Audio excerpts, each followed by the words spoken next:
Ton cerveau n'a jamais été conçu pour que tu sois heureux. Eh oui, ton cerveau, en fait, c'est un formidable outil qui peut nous aider à réfléchir, à créer, à anticiper, mais il a une mission aussi beaucoup plus ancienne et beaucoup moins agréable, en fait. C'est le fait de nous maintenir en alerte, hein. Le fait de maintenir une espèce d'insatisfaction permanente comme si notre survie en dépendait. Donc le résultat, même si on a tout ce qu'il faut pour vivre confortablement, il continuera toujours à souffler que quelque chose manque, qu'on n'est pas assez, que le danger est toujours là, juste à côté de nous. Et c'est pour ça qu'on peut se retrouver à souffrir, même quand on est dans un monde qui est relativement confortable, hein. Combien d'entre nous se sentent vraiment heureux? Pas juste une petite bouffée de plaisir vite fait qui passe, mais un vrai sentiment de plénitude, de stabilité intérieure. La vérité, c'est que beaucoup d'entre nous se sentent épuisés, inquiets ou isolés, même parfois vides. On court partout, on coche des cases, on travaille fort. Et une fois qu'on a atteint un objectif, souvent, l'euphorie peut s'évaporer presque aussitôt et on recommence à chercher la prochaine chose qui nous rendra enfin heureux. C'est un peu comme si le bonheur, en fait, nous glissait entre les doigts. On pense l'avoir trouvé et puis il disparaît. Donc il y en a beaucoup qui finissent par croire que si je ne suis pas heureux, c'est qu'il y a quelque chose qui cloche en moi. Et c'est là que commence le piège. C'est l'impression que le problème vient de nous, alors qu'en réalité, ce qu'on vit est profondément humain et universel. Les psaumes eux-mêmes sont remplis de cris, de lamentations. La souffrance n'a jamais été un bug de la vie humaine, mais une réalité reconnue depuis toujours. Donc quand on se sent mal, notre réflexe humain, c'est d'abord de chercher à combler, on a tendance à repousser en fait ce qui nous dérange. Alors on peut essayer mille choses, souvent avec la conviction, par exemple, qu'on va se dire: «Tiens, cette fois-ci, ça va marcher». Alors on peut déjà accumuler, on peut accumuler plus d'objets, plus de réussite, plus d'argent, plus de reconnaissance. On peut aussi essayer de contrôler nos émotions. Ah, il faut que je sois plus positif, que je chasse la tristesse. Et puis il y a aussi des fuites rapides, par exemple, se mettre, à regarder des écrans, faire des achats, manger, boire, et cetera. Le problème, c'est que ça soulage un moment, mais ça dure pas.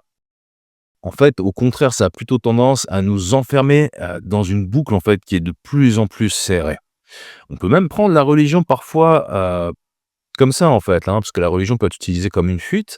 On peut, entendre certains enseignements, qui nous disent, en fait, que souffrir, c'est un signe de manque de foi. Pourtant, l'évangile montre autre chose, en fait, qui est plutôt de porter la croix avec Jésus au lieu d'essayer de la contourner. Donc, qu'est-ce qu'on peut faire avec tout ça? Alors, avant de continuer, je te propose de télécharger un guide qui repose sur une approche scientifique validée et efficace. C'est très différent de la plupart des fausses solutions qu'on nous propose la plupart du temps. Donc, si ça t'intéresse, je t'invite à cliquer sur le lien en description de cette vidéo pour télécharger gratuitement ce guide. Je pense que c'est ultra précieux à connaître et je pense que ça pourra t'aider.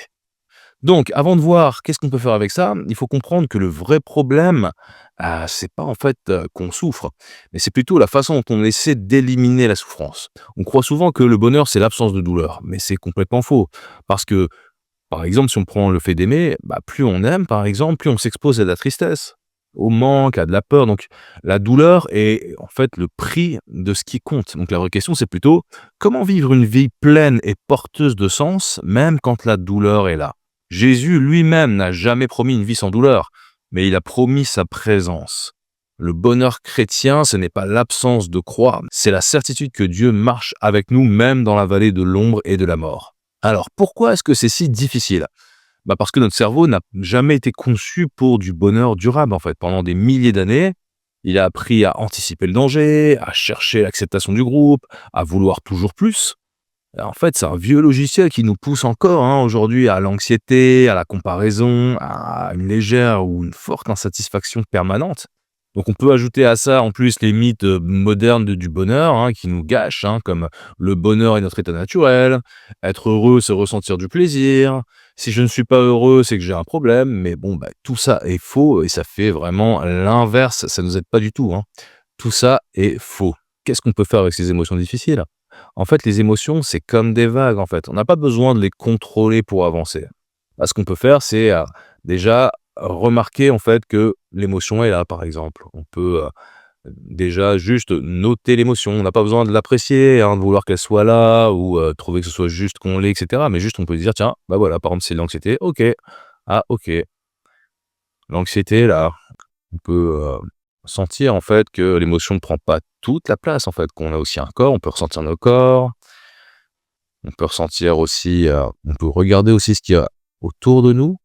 En tant que chrétien, on peut ajouter la conscience de la présence de Dieu. Alors ce qu'on vient de voir, c'est la base, mais donc ce qu'il faut bien comprendre, c'est que, il s'agit pas de supprimer la souffrance, mais d'apprendre à vivre avec elle et à avancer, vers ce qui compte. Et le deuxième effet qui se coule, c'est que souvent, on va pas ajouter de la souffrance à la souffrance, c'est-à-dire que ça va, du coup, faire baisser la souffrance, en fait. Dans d'autres vidéos, on va explorer comment reconnaître, nos mouvements d'évitement et choisir des petites actions alignées avec, ce qui est important pour nous. Donc si on résume, le bonheur, c'est pas l'absence de douleur. Nos cerveaux sont programmés pour survivre et pas pour être heureux. La clé, en fait, c'est d'apprendre à accueillir ce qui nous traverse et à avancer quand même vers ce qui compte. Et si tu veux déjà aller plus loin, bah, tu peux télécharger le guide Quand tout déborde, qui est dans la description de la vidéo. Bah, je te remercie en tout cas d'être resté avec moi pendant cette vidéo et j'espère que ça t'aura apporté quelque chose. Et à bientôt.